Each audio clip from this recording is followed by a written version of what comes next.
Ահա այսքան լավ բարձր տրամադրությունը, որ ապահովեց Նեմրան, ստացանք, վերադարձանք եւ խոսելու ենք ոչ այդքան բարձր տրամադրություն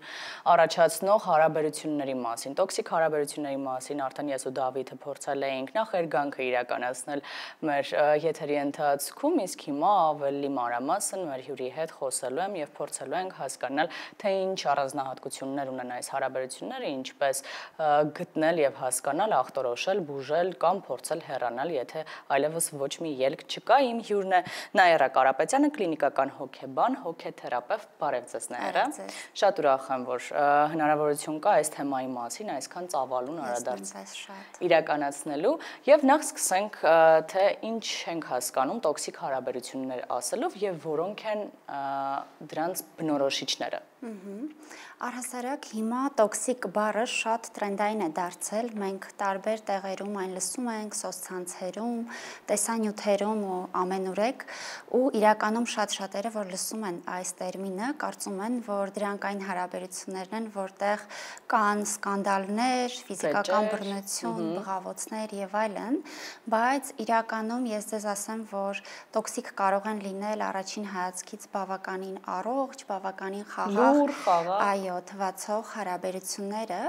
ու որպեսզի մենք առհասարակ պատկերացնենք մենք ինչ նկատի ունենք տոքսիկ ասելով, ես ուզում եմ, որ մենք խորանանք հենց բառի մեջ։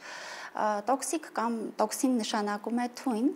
իսկ ինչ է թույնը, բոլորս գիտենք, որ դա նյութ է, որը ներթափանցում է օրգանիզմ ու առաջացնում է տարատեսակ բավականին տենց ծանր սիմպտոմներ,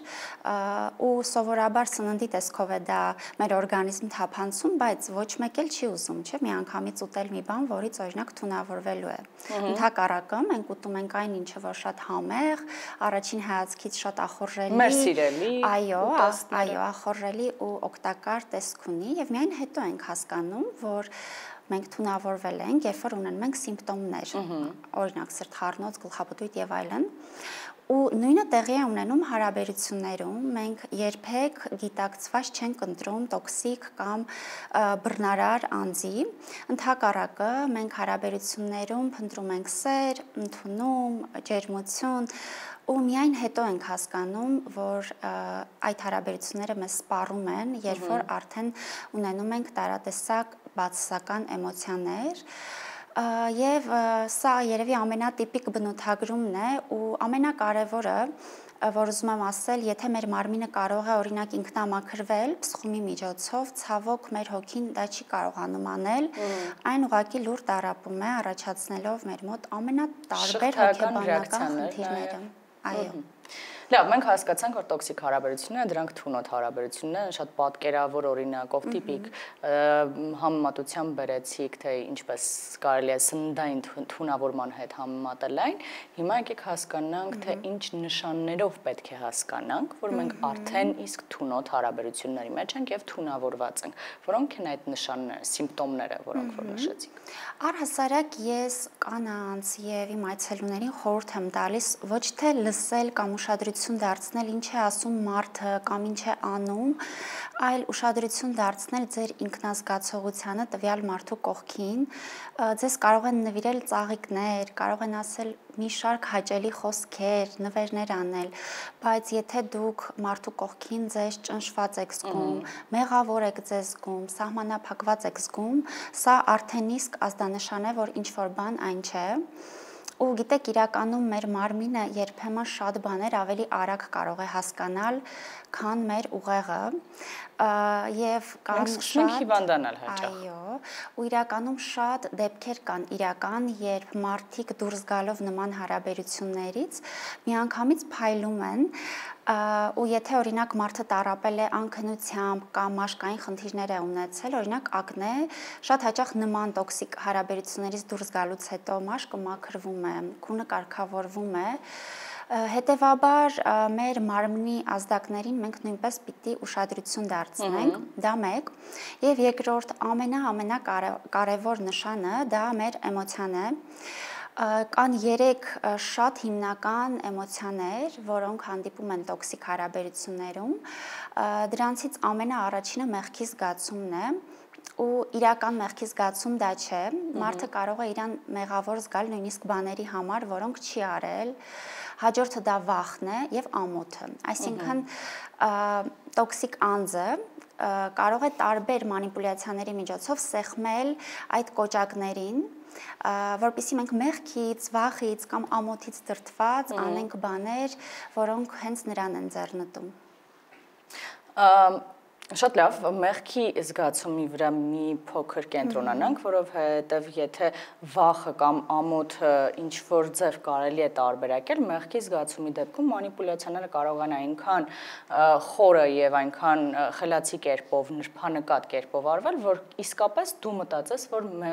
մեղավոր ես։ Առհասարակ մեղավորության եւ մեղքի զգացումի հետ անկախ նայած տոքսիկ հարաբերության մեջ ես թե ինքդ քո հետ կյանքի ճանապարհն ես մեղքի զգացումի հետ ինչպես կարելի է վարվել եւ ինչպես պետք է ազատվել դրանից։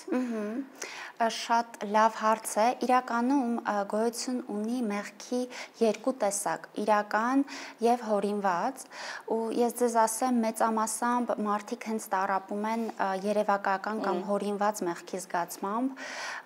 ու շատ կարևոր է, որ մենք ես ինչ եմ միշտ առաջարկում, ուշադրություն դարձրեք, հարցրեք ձեզ, արդյոք դուք ուզում եք, որ ձեր սիրելի մարդը իրեն մեղավոր զգա, այ օրինակ, եթե ես հիմա ջարդեմ ես բաժակը, մի ամիթ, հա, ու դուք ինձ անընդհատ մեղադրեք դրա մեջ, արդյոք դուք դա կանեք, եթե ինձ սիրում եք, ընդհակառակը, չէ, դուք կասեք դե լավ, ոչինչ, հիմա բաժակ է, հետևաբար մենք իրոք մեզ պիտի հարց տանք, ինչու է տվյալ անձը մշտապես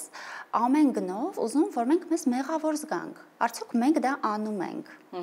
եւ այս դեպքում մենք իսկապես ավելի ոնց որ իրականություն ենք վերադառնում, իսկապես, որովհետև մենք եթե չենք ուզում դիմացին մանիպուլացնել, սովորաբար նույնիսկ եթե զգում ենք, որ նա սխալ է արել, մեր սիրած մարդիկ օրինակ, հա,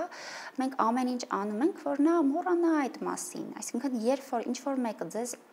ներշնչում է, չենք մատնանշում, չենք հիշեցնում, դրա վրա չենք փորձում անդադ սեղմել, հրահրելով այդ մեղքի զգացողությունը եւ դրա հաշվին նաեւ ճնշումները։ Ինչպես կարող ենք բուժել տոքսիկ հարաբերությունները եւ արդյոք պետք է փորձել բուժել։ Այո, որովհետև շատ դեպքերում նման հարաբերություններից հետո մարդիկ շատ սպառված են լինում եւ ֆիզիկապես եւ հոգեպես։ Հարաբերություններից հետո չէ, հարաբերությունների մեջ հնարավոր է արդյոք բուժել, առողջացնել։ Մի փոքր սա բարդ է, որովհետև պատկերացրեք ինչ-որ մեկը դիմել է ձեզ վերքով, հա, օրինակ հրազենային վնասվածքով, դուք բուժում եք, հա, ինքը վերադառնում է տուն ու եւս մի հարված է ստանում։ Հետևաբար շատ դեպքերում հենց երբ որ մարդը գտնվում է հարաբերություններում, շատ բարդ է անցնել այդ ապաքինման process-ը։ Հետևաբար առաջին քայլը իսկապես մարդը պետք է համել ներքին աշխատանք տանի իր հետ, հասկանա ինչ է օրինակ դիմացինը իրենից ակնկալում ու իհարկե լսի նաև իր էմոցիաներին ու այստեղ բուժման առաջին քայլը դիմելն է մասնագետի,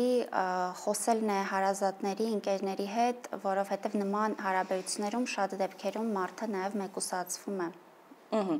Իսկ ինչու ենք մենք մնում նման հարաբերությունների մեջ, ինչու ժամանակին այս ամենը հասկանալուց վատ եւ ճնշող էմոցիաները ապրելուց հետո չենք հասկանում, որ արդեն հեռանալու ժամանակն է, ինչն է պահում։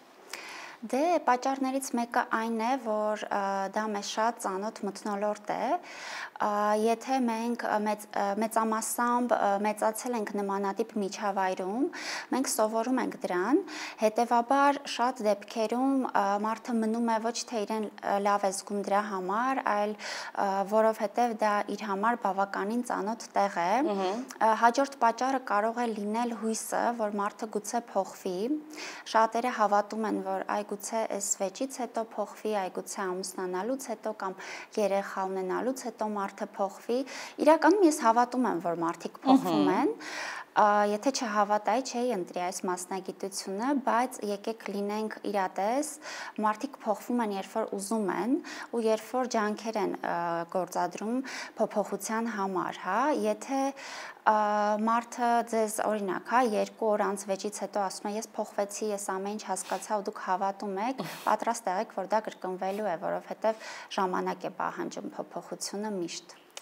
Այո, մենք իհարկե մի փոքր ավելի ուշ կխոսենք տեսակների մասին, որովհետև խոսքը տոքսիկ հարաբերությունների չի վերաբերվում միայն զույգերին, բայց զույգերի վրա մի պահ եւս կանգ առնելով, շարունակելով, պետք է ասենք, որ վերջին տարիներին շատ ավելի հաճախ են հանդիպում բաժանությունները, երբ զույգերը ինչ-որ պահից այն նման տոքսիկ հարաբերությունների կամ բռնությունների ենթարկվելով հասկանում են, որ պետք է ավարտել այս հարաբերությունները, բայց մեր ծնողների ավագ սերնդի ժամանակ տարիներ շարունակ այդ հույսը, վախը, ամոթը, մեղքի զգացողությունը պահել են հարաբերությունները եւ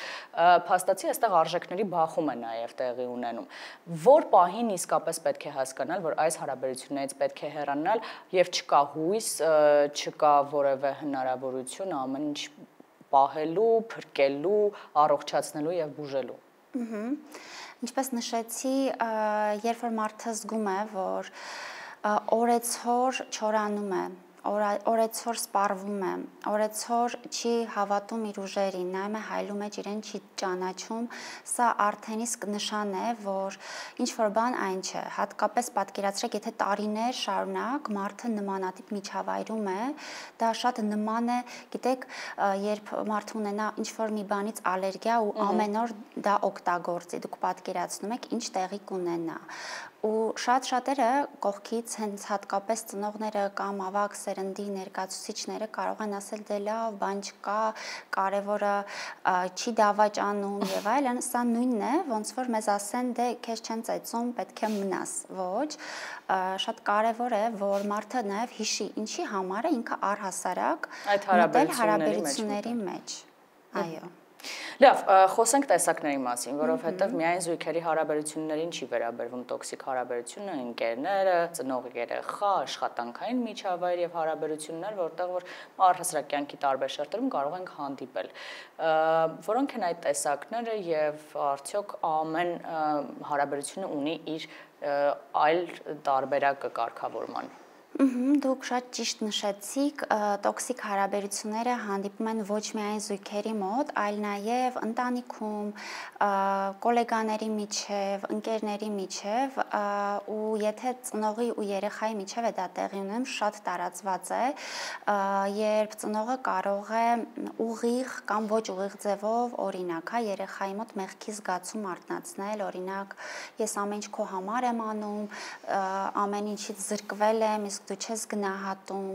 հա, ու պատկերացրեք մարդը, որը որ ամեն օր լսում է սա, բայց հասկանում է, որ իրեն երբեք չեն լսել, երբեք իրեն ոչինչ չեն հարցրել, օրեցօր քանվում է ուղղակի, սպառվում է, հետևաբար, եթե տեսակներից էլի, հա, վերադառնանք տեսակներին, պետք է հասկանանք, որ այն դաշտը, որտեղ մենք անցկացնում ենք մեր կյանքի ամենակարևոր ձևավորման շրջանը, պատկերացրեք, այո, եւ ընտանիքը, եւ օրինակ աշխատանքում, եթե հանդիպում են տոքսիկ հարաբերություններ կամ դուք ունեք տոքսիկ գոլեգա կամ տոքսիկ ղեկավար, սա քայքայում է մարդուն ներսից, որովհետև մարդը ինչ էլ անի, նա իրեն բավականաչափ լավը չի զգում, տոքսիկ մարդուն անհնար է գոհացնել, ես ձեզ կարող եմ դա անկեղծ ասել, որովհետև նա հաստատ գտնում է մի բան, որից դժգոհ է, որտեղ դու նրան չբավարարեցիր։ Ընկերների դեպքում եւս հաճախ կարող են հանդիպել նման մեղադրանքներ, պահանջներ անհիմն եւ ակնկալիքներ, որտեղ որ դու անընդհատ վատ ընկերոջ դերում ես։ Եկեք նաեւ հասկանանք, թե ինչու ենք մենք ընտրում տոքսիկ հարաբերություններ, որովհետեւ սա եւս ունի պատճառահետևանքային կապ եւ երևի պետք է նախ փորձել այդ պատճառը հասկանալ, որպեսզի հետագայում չկրկնվի։ Այո, պատճառներից մեկը